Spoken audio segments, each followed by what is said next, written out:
And for viewers who don't know Harbinger, we're Canada's progressive podcast community with 56 shows across the country, socialist shows, leftist shows, social justice shows.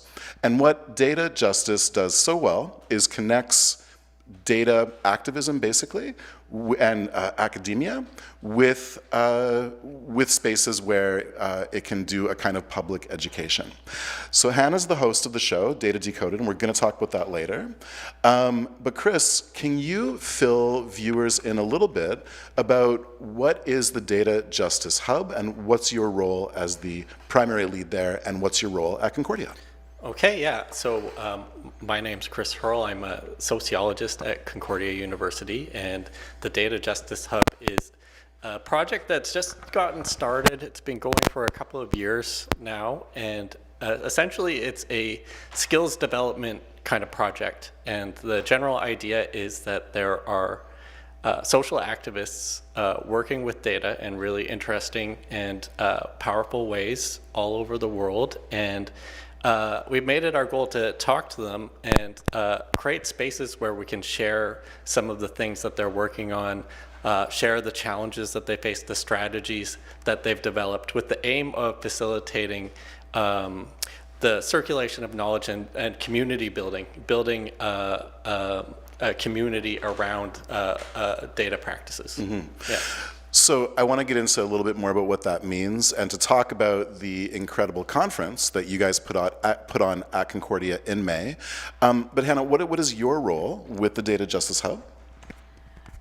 So I started at the Data Justice Hub. I'd say I was hired like start of fall 2021, and I was initially just onboarded as writing assistant, or sorry, not a writing assistant, oh my God, research assistant. Sure. But I did a lot of writing of course. In that role. Mm-hmm. And as such, I was initially sitting in on interviews with activists from around the world, which was really exciting, and learning about the tactics of either data collection, data archiving, community preservation and care.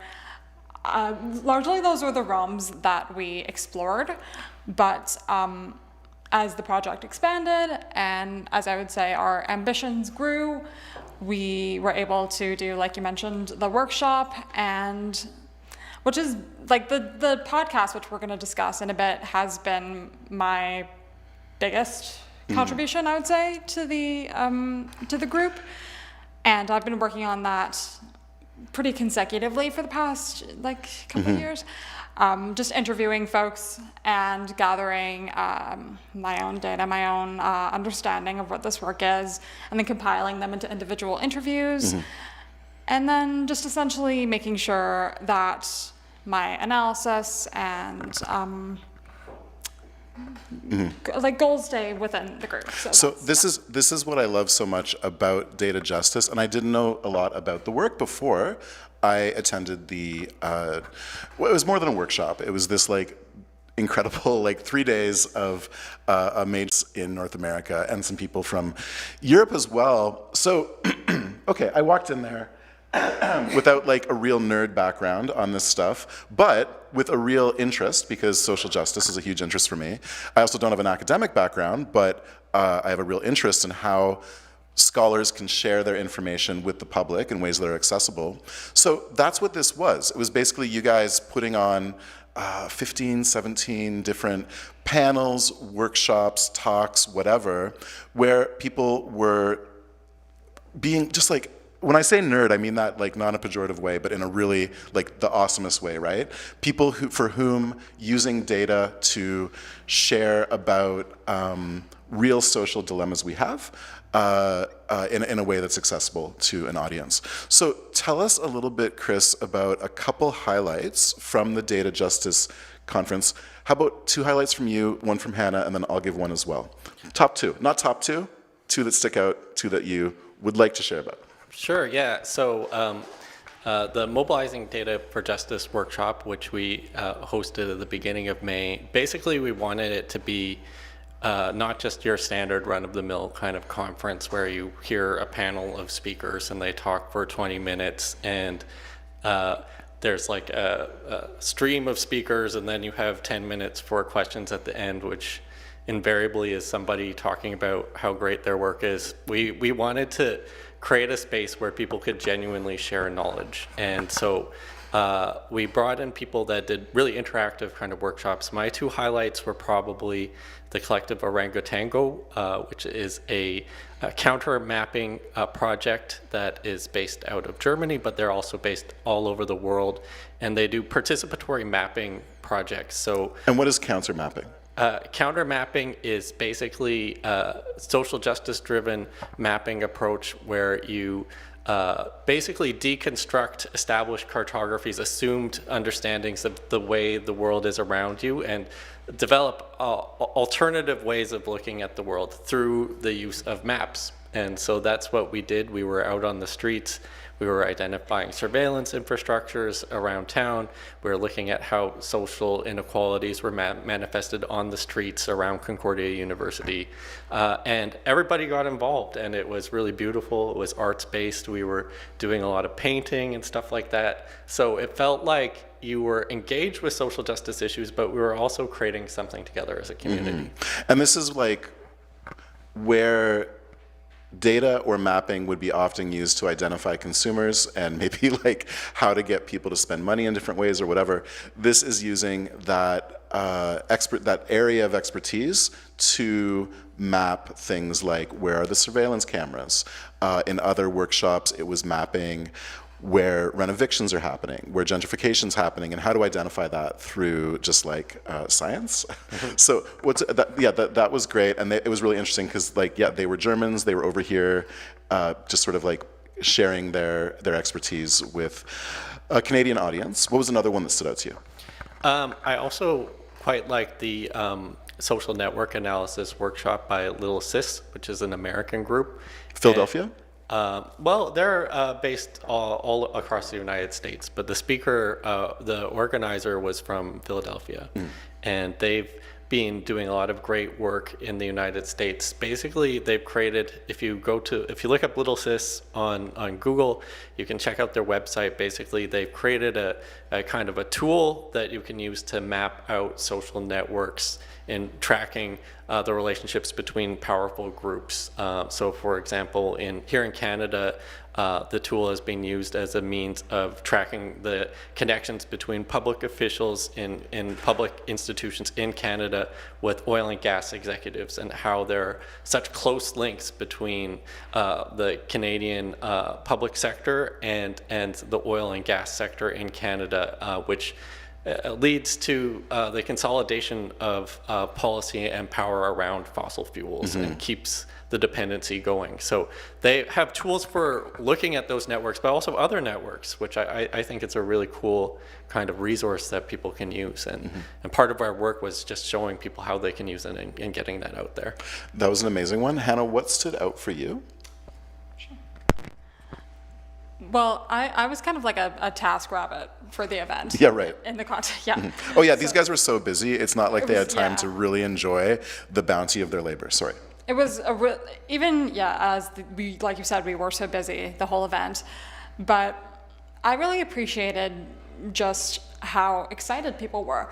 Even if it was a free event, people were really active in discussions, and you could tell, especially with the folks that we brought in to lead the workshops, that they were drawing in not just students, but members of Montreal's community at large, which is what we ultimately want to do. We don't want to just square ourselves within academia. We want this work to be tangible and, like both you and Chris mentioned, accessible. And I think that we were able to do that with this event, even if it was hosted at any university, even if we had like, oh, this is an associate professor, or we work in universities, the people who are putting this on are at universities. It wasn't an academic event. It wasn't a traditional conference in that sense. And I think that that's what I'm most proud of, because conferences, especially when they are talking about social issues and working with marginalized people, it can be kind of difficult to tiptoe that line between bringing in your research and bringing in the academic work that you've done and making sure that that work is beneficial to the communities that you're assisting, and you're not just what was the word that we were using? Like being extractivists, Right. in that sense, and just taking their hard work and saying, oh, here's a paper that we wrote and we're going to bring a bunch of academics in to talk about it, but we rather gave activists a platform, and I think that that was really important. So, and this stood out to me, and I think it was like obvious to people who were viewing and participating. It was like the opposite of gatekeeping, and it was taking the academy and like pushing the scholarship into a public space where it was accessible, which was amazing because no offense if there's any academics watching, but like academia has a bad rap for being very gatekeepy. One thing I do want to push back on though was the corporate branding of the conference. Every presenter had to say this conference is brought to you by The Hive, Concordia's co-op cafe, and that was very cringy. Remember that? Yeah. Mm-hmm. It was, but no, The Hive is a great sponsor. That was a joke. They were very good. They were amazing. Yeah, they were awesome. And the thing is also they didn't need to do it. They were actually technically closed. Really? When we asked them to help cater the conference, so they kind of recognized the importance of the workshop too, with their social justice connections as a cooperative, and so they stepped up and really helped us out too. That organic aspect is really cool, and that's the vibe of this conference. Again, it was like amazing. And one thing for me that stood out was because I'm not that smart, to be honest with you. So one of my colleagues from Harbinger, Megan Linton, who hosts a disability rights advocacy show called Invisible Institutions, she was there and she was so stoked the whole time. She was like really into everything. And she left the conference with all these skills, because a lot of the workshops were actually skill building workshops, to actually go do freedom of information requests. And so suddenly I talked to her like the couple weeks after. She's like, yeah, I got all these FOIs and I'm working on them. Like, and she was really excited. So it was wonderful to see that sort of hands-on training, but also the way that people were inspired, who have academic backgrounds, to have taken something out of the event. So where can people go to find kind of like the archives of any sort of live stream things, any podcasts, anything like that? Yeah, so I'll let Hannah talk about the podcast, but we're just in the process of converting videos. We've videoed a lot of the conference, not all of it, and we're just in the process of editing the videos and producing them, and we will be putting the content up on our website, datajusticehub.ca. I encourage folks to check it out. And we're going to be organizing it kind of like a syllabus for a course where if you want to learn about access to information, we'll have a section with our access to information content. If you're interested in social network analysis, you can access social network analysis content, and hopefully it will provide a good resource that people can take advantage of if they want to do this stuff in social justice struggles.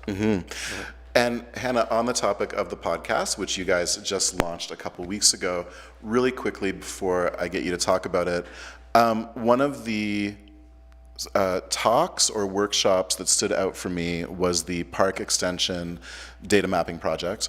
I have family live in Park X. I've been like following the sort of unraveling of the community over the last decade as gentrification has ravaged it.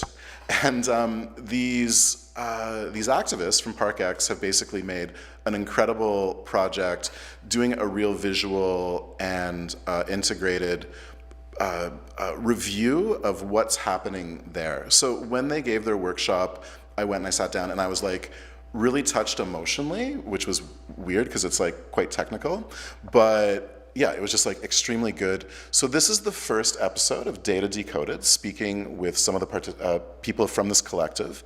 Tell us more about the collective. Tell us more about that episode.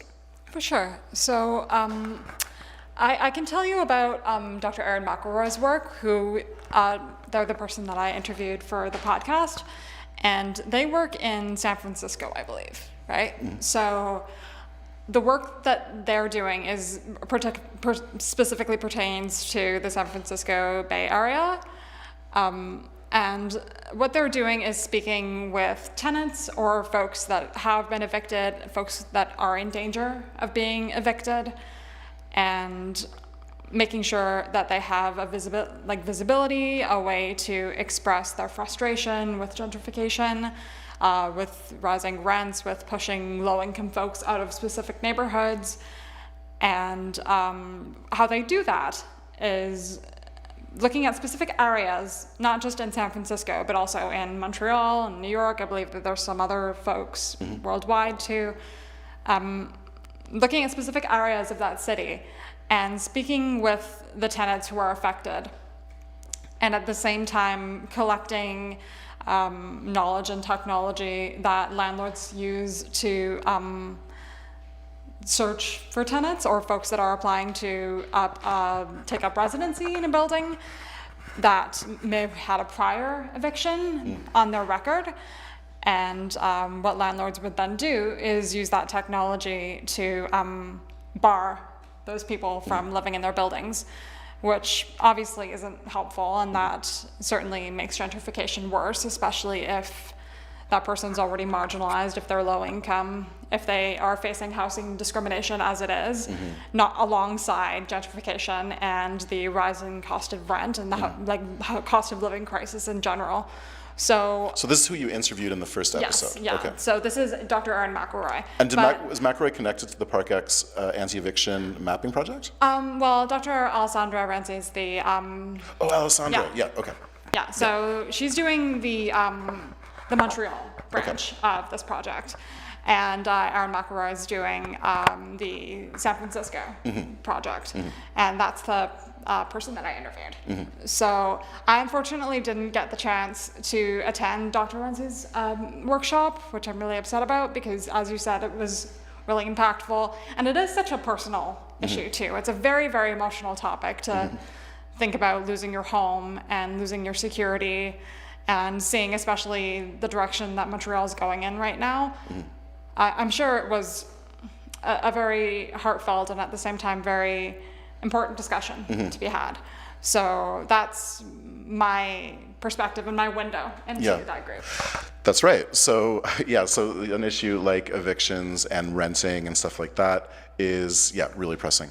Was that 5 minutes? Decoded can be found wherever you get your podcasts. What else do you guys have coming up in the coming weeks and months? Because this will be an ongoing project. Yeah, so I guess I could talk about the podcast and then you can close it. So we did launch the first episode online. It is on Harbinger's website if you're interested, and also on all of the streaming platforms if you're interested in speaking or listening to Dr. McElroy's perspective. As well, we're just going to be hosting that podcast for over the summer and hopefully going forward. I think right now we have 6 episodes lined up in this season. And so, who's coming up, though? Who are the guests? Well, I'm trying to think. Okay, so my favorite episode I can talk about, I suppose. It's a project that's very important to me. I think that the work is really impactful. It's gained visibility globally, is Querying the Map, which is a Montreal-based project that is hosted around the world. It's an archiving of 2 LGBTQIS+ folks from around the world, and they can pinpoint a location on the map anywhere. It could be where they live. It's maybe a place that they've visited. Maybe it's a made-up place. Maybe it's the middle of the ocean. And it might be something that they experienced in their life, that they see as a queer experience, or that validated their experience as a queer person. And I really like it because it is actually a queering of what folks interpret as archiving, which is factual and very stringent and very organized, but rather just post whatever you want. And I think that that's still information that's worth preserving. So I'm really looking forward to that episode. I had a really great conversation with Lucas, who's the founder of Querying the Map. So you can look forward to that episode. And so this is what this is what Data Decoded is going to be about, basically having conversations about where data connects with all manner of issues, whether that's evictions, whether that's queer culture, and everything in between, a million things. These guys have like 6 episodes in the can coming up all summer long, Data Decoded. Find it wherever you get your podcasts and at harbingermedianetwork.com. Before we wrap up, Chris, I would be totally remiss if I didn't talk just for a second about how excited I am that Data Decoded has joined the Harbinger community. Harbinger is this huge community of 56 podcasts across the country, and having different kinds of shows is a really important thing. And having a show about data is just so awesome. So when I was at the Anarchist Book Fair and I like turned around and I was like, "Whoa, Chris," and you were like, "Whoa, Andre." It was very fun to see you there and just to be like, oh, we already have a connection. And then to chat and say like, oh, you know, go check out that table.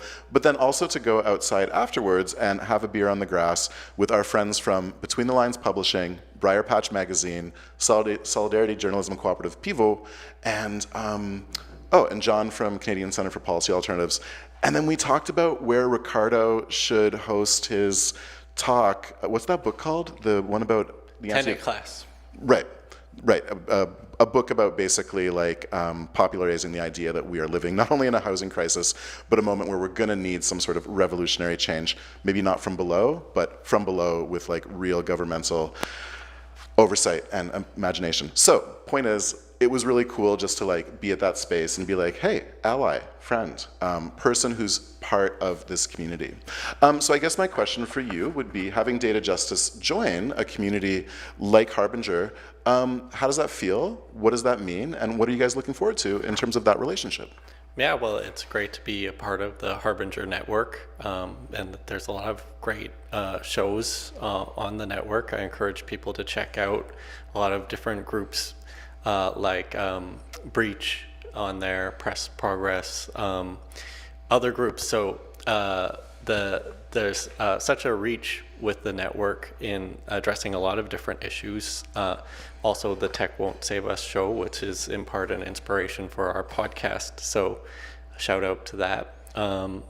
But yeah, really, I mean, what we're trying to do is just focus less on the kind of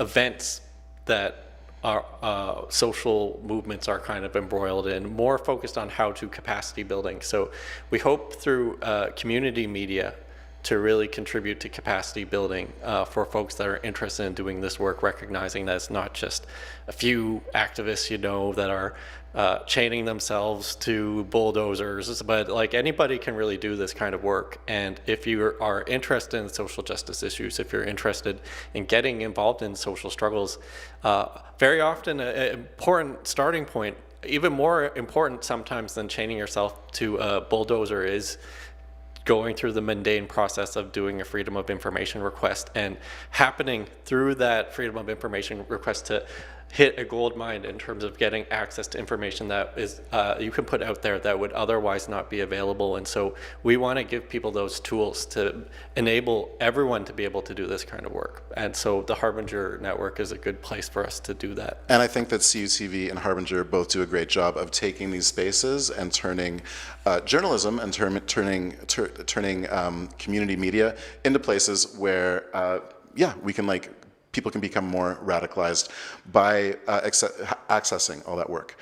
I'm really excited to talk more about Harbinger with co-host Joel Sawmadal coming up right after this. But thank you so much to Hannah Grover and Chris Hurl from the Data Justice Hub. Watch for Data Decoded. Find it wherever you get your podcasts. You guys, thanks so much for appearing on the CUTV live stream. Thanks for having us. Thank you.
Awesome. Okay.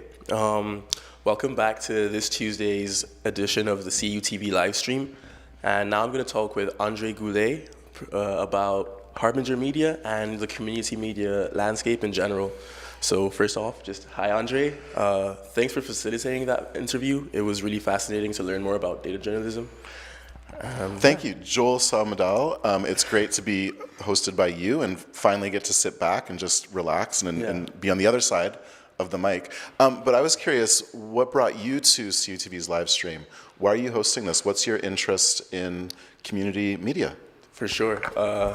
So I had worked at CUT with CKUT, another organization in the community media landscape, and yeah, I guess I was always passionate about journalism, and I wanted to enter a space that would give me an opportunity to practice it more and pick up some of the skills. So I think that's a great way to start this conversation, because one thing that CUTV and CKUT, which is McGill's kind of student TV station, is they're really accessible places where they're super welcoming to have people come in and work in media, right? And often from a progressive perspective. So it's awesome that those places are open doors for people to participate. Yeah. And I think that's a good starting point for the conversation we're going to have. Yeah, I agree 100%. And after learning about CUTV, and seeing that it was its mandate was very similar to CKUT, I was able to just hone in on these skills that I'm trying to learn in a very safe space, as you mentioned. I was I was really eager to join, and now here I am. Here we are having this conversation. Yeah. So I guess now we just want to take a closer look at what you do with Harbinger Media and how it relates to community media and the amplification of alternative perspectives outside of mainstream and corporate media. So viewers saw the conversation with Data Decoded, which is one of 56 podcasts at harbingermedianetwork.com. We're a really decentralized, essentially a collective of independent journalism and academic podcasts across the country in French and English. We launched 2.5 years ago as a sort of decision to work together because, collective labor has more strength than just being all by yourself. And it kind of snowballed in the last couple years so that it's become really clear that we're a space where activism, journalism, and academia intersect in ways where we're creating media that gives perspectives that you mostly would not see in mainstream media and corporate media. Yeah, no, it's really great to hear that, or interesting to hear that you guys have managed to create this hub where you have people serving different purposes, like you mentioned, activism, journalism, and academia, all towards one sort of unified goal.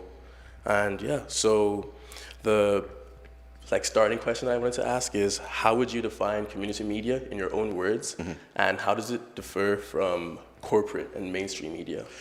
I think the biggest thing about community media, like what we do at CUTV, what CKUT does, what Harbinger and that community does, is we don't depend on foundation funding or corporate funding or commercial funding. We depend on the support of viewers and listeners. We have an agenda in our journalism, which is to say,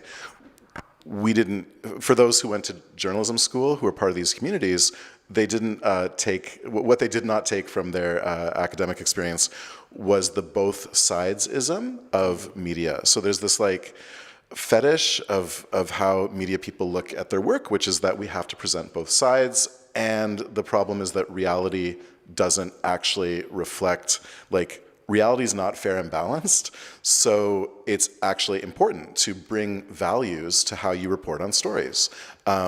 To live life is to have values, right? So the way I see the work we do at CUTV or at Harbinger is that we're doing ethics-based journalism, and our values drive the stories we tell, the way we try to give voices access, and how like we're, you know, largely against fascists and stuff like that. So this is very different from, you know, CBC doesn't sit around and be like, well, how can we attack fascists in our news coverage? And certainly, you know, Global doesn't do that. So we're not driven by commercial interests. We're more accessible, we're more democratic, and we're very much about sharing a perspective that is not only not served in mainstream media, but which in fact is like values driven and the correct thing to be doing, the correct values to share with the public. Mm-hmm. Okay, yeah, like that. The perspectives that are being broadcasted are like is obviously like one of the major differences that you'd notice between like community media and corporate media. Would you say like there's any other significant differences between community media and specifically the work that Harbinger does? So like, what would be the difference between a Harbinger podcast, for example, and a CBC podcast? Like, for instance, the way the media has been obsessed for the last few months or maybe last few years about like China bashing, it's stupid, it's not helpful for actually like creating international relationships. Harbinger wouldn't just have this sort of knee-jerk reaction to just like, how do we attack China? Anyways, this is one of the things in Canadian media that drives me a little, makes me very frustrated. So that's a major difference. We don't have to thank corporate sponsors. We don't have to choose what we cover based on how we think will be frozen out of something influential. Basically, everything is driven by the things we care about, like calling attention to the housing crisis, calling attention to poverty, to ecology, to social justice, basically, right? Like we were talking about with the Data Justice Hub. So that's a major difference between the work that CUTV does, that Harbinger does, that other independent media spaces do, and I think what we see in corporate media and even in public media, because CBC doesn't have the option to not feel influence and pressure from other spaces. In independent media, we don't have the same. Independent progressive media, we don't have the same sort of influences. Yeah. Sorry.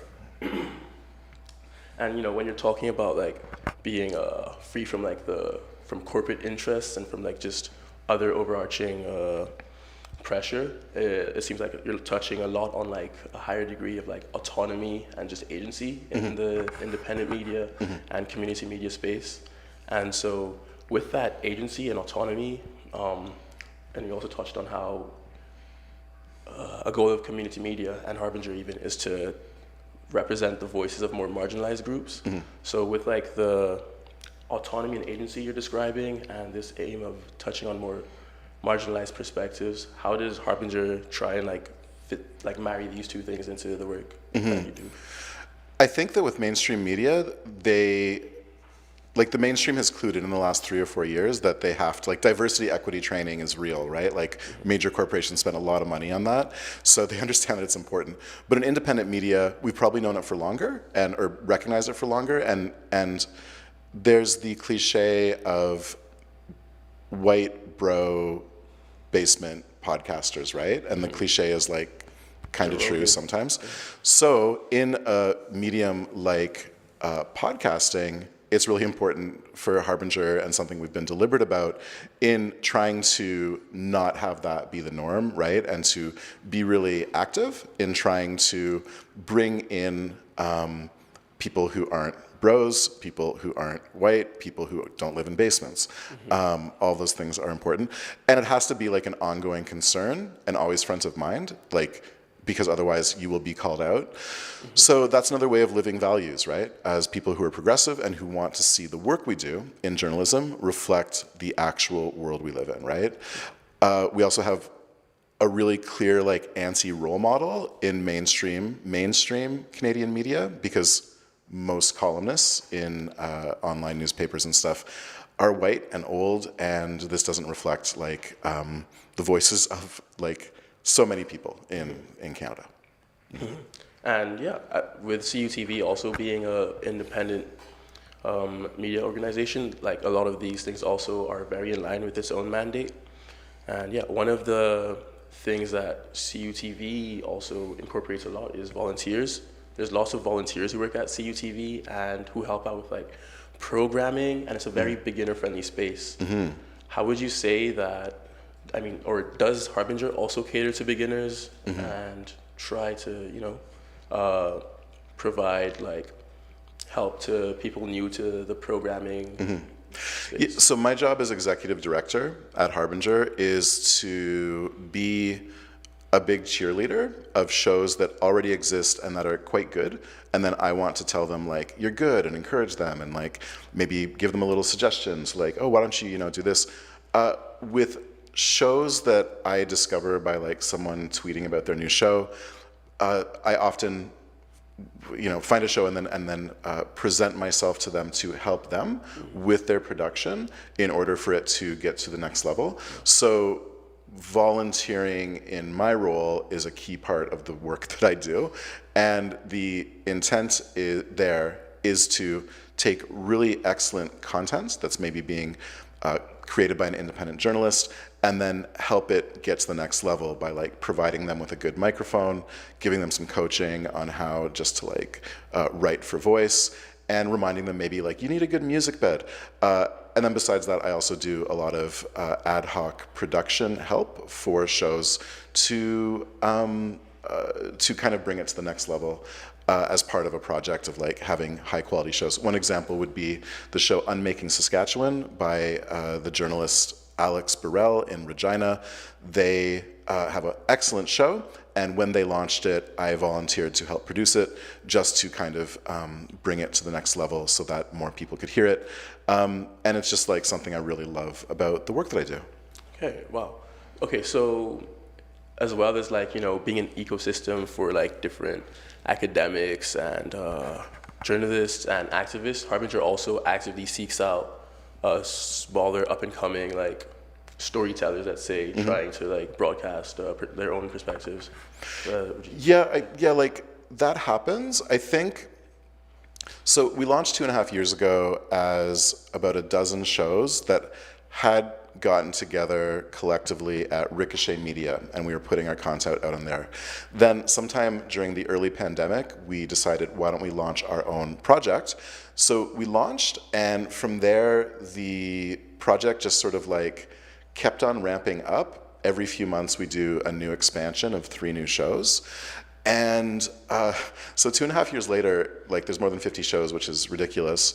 But the shows that began to reach out to join ended up coming from established independent media and journalism and academic and activist spaces. So on the network recently, we brought on a show from Press Progress, the investigative journalism space, called Press Progress Sources. When the Breach Media launched their show, we invited it to join the network, the Breach Show. There's the Maples, North Untapped in Calgary. There's the Independence Berry Grounds in St. John's, Newfoundland. So all of these journalism spaces ended up coming in. I'm always still looking for shows that are like something independent and a unique voice. We did bring on one of those in our expansion 2 weeks ago. Labor Intensive is a new show covering the labor movement by activist and journalist in London, Ontario. And he does an incredible show basically exploring labor. I knew he reached out to Harbinger and wanted to do a show about labor, so I kind of like workshopped with him and consulted. And then he has just released this absolutely spectacular show, Labor Intensive. Check it out. So yes, there's always new voices, and I'm really interested to find those, but I love that established independent media spaces are seeing podcasting as an effective way to connect with an audience in a different medium than just sort of the normal journalism of writing and reading. Okay. Yeah, that's really amazing. Okay. One of the biggest issues in community media, obviously, is funding. And media organizations like CJLO, like CKUT, like us here at CUTV, and probably you, and Harbinger as well, relies heavily on volunteers. And, you know, obviously while volunteer work can be fulfilling and it's great to be part of a community, it's sometimes difficult to put in all of these hours without pay and to navigate funding shortages in this type of work. How do you work around financial problems or financial limitations at Harbinger? This is such a key thing for independent media because, yeah, the volunteers are really the life of CUTV, right? Like that's really what allows the space to hum and to have like activity and to have content coming out. So that's so key. And with Harbinger, I think it's kind of the same thing because most shows are doing their work for no money and they're doing it because they're passionate about it. And so the majority, of shows at Harbinger are basically doing volunteer work. But I think that that's a key thing in independent media because if we weren't volunteering, nobody would be doing it. I think it's important. So with spaces like CUTV, with places like Harbinger, how do you make it work? Have a partner or a spouse who is well off. That's key. Make a note. This is important. Rich parents, inheritances, cheap rent, things like this are like kind of the way to do it. It's honestly like, how else can you do it besides trying to build a lifestyle that's low key so that you don't have just like the burden of car payments. Right? But that's a huge challenge, and a lot of people, maybe most people, they don't have that luxury. So I think a lot of people who do volunteer in independent media spaces are really doing amazing work because they're giving of their time and giving of their self to create something bigger. Okay. At Harbinger, though, have there been at any point in its history thus far, have there been any financial limitations that have come up with running it? And if so, how have you guys been able to totally. navigate? Yeah, we have like no money. We have like a $0 budget. We have like a $10,000 a year budget. Okay. So basically the money just keeps the light on so that we can have a newsletter, so that we can have a website, so that I can be paid a super small honorarium every month just to keep things running. But then all the shows are financially independent, so they run their own thing. That's an unusual model. I think most independent media spaces need a lot more money to actually like produce content. But Harbinger, that's not the case. If you want to support the work we do, go to harbingermedianetwork.com, where you can also sign up for the newsletter, where we every week release about 10 new episodes. It's curated beautifully. And sorry, let me get that. No, it's not for me. It is a huge challenge for independent media, which is why I would say it's so wonderful that there can be spaces like CUTV where the help of students and that sort of funding allows this space to have energy and to be present. I think it's awesome. With Harbinger, it's a much greater challenge. Okay, yeah. Okay, and I guess on the subject of like just community media in general and funding, it's really important to mention just Bill C-11 in general and the important work, a lot of the important advocacy work that CUTV has been engaged in surrounding Bill C-11. And just for the viewers who don't know, Bill C-11 is a bill that was passed in the Senate demanding that telecom, streaming, and media corporations, including Facebook and Google, provide funding to smaller community media outlets. This bill came about in light of the increasing scarcity of community media outlets in Canada. For instance, since 2008, over 250 media outlets have closed in Canada, making the world of media and news increasingly dominated by giant corporate monopolies. This results in a media landscape that caters to corporate perspectives and interests over local, more diverse perspectives. And so, It's a mess. What are your thoughts on Bill C-11 and the campaign led by CUTV? It rocks. This sort of advocacy, I love that this is part of the intent of what CUTV does, because when we step back and think about it, like Canadian media is a wreck. It's in bad shape, like it's ugly. And that's why there's so much independent media stepping in to try to fill the void. But of course, it's incredibly difficult to actually build an audience because people cannot find out about the work. There's no space to make that happen. The idea with Bill C-11 is to basically force the conglomerates, and they used to have to do this 30 years ago, to give like a totally small tithe, like every quarterly or month or something, so that independent media gets like a small amount of money to build a space where we can be doing the sort of media that CUTV does and maybe what Harbinger does. So Bill C-11 is fantastic. We love it. It's so good. Wait. Yes, we support the work CUTV is doing to advocate for this bill to make the conglomerates pay a little bit back so that we can have independent media. It's awesome, and it's really good that CUTV is putting its energy in that direction.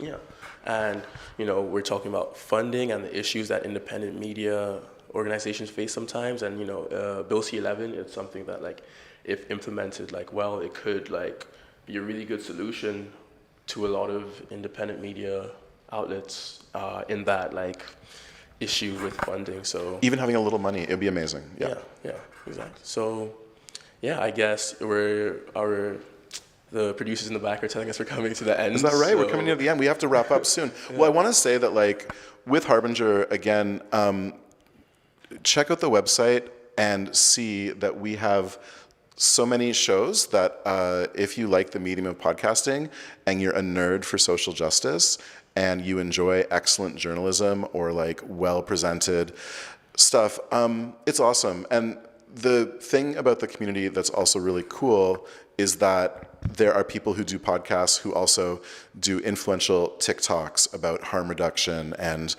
drug liberation. There are people who do podcasts who have highly popular Twitch streams. Rob Rousseau, Hillary Agro is the harm reduction academic. And these people are able to basically be ideological influencers, trying to popularize ideas of the left in these media spaces and to make them cool, make them funny, make them accessible in ways that we don't always do on the left. So Harbinger is not just like, nerd stuff. It's basically a space where incredible media is happening, and it's kind of like CUTV, where we are trying to integrate normal people like us and people watching this show who would like to have their media coming from not a mainstream conglomerate or people influenced by capital, right? Mm-hmm. So it's important, the work that CUTV is doing, and the work that Harbinger does is wonderful, and we're just getting started. We're looking forward to what's to come later in 2023.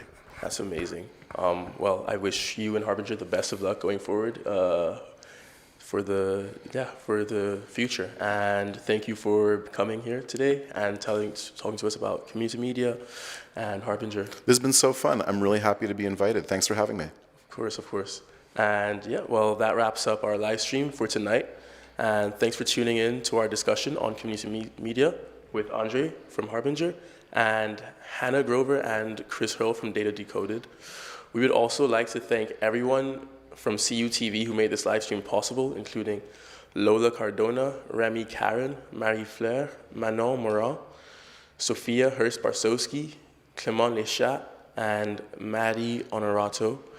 And please make sure to check out CUTV's advocacy campaign, Rebuild Community Media, at rebuildcommunitymedia.ca to learn more about Bill C-11 and to learn about how you can support community media. And thank you, and see you guys next time. Bye.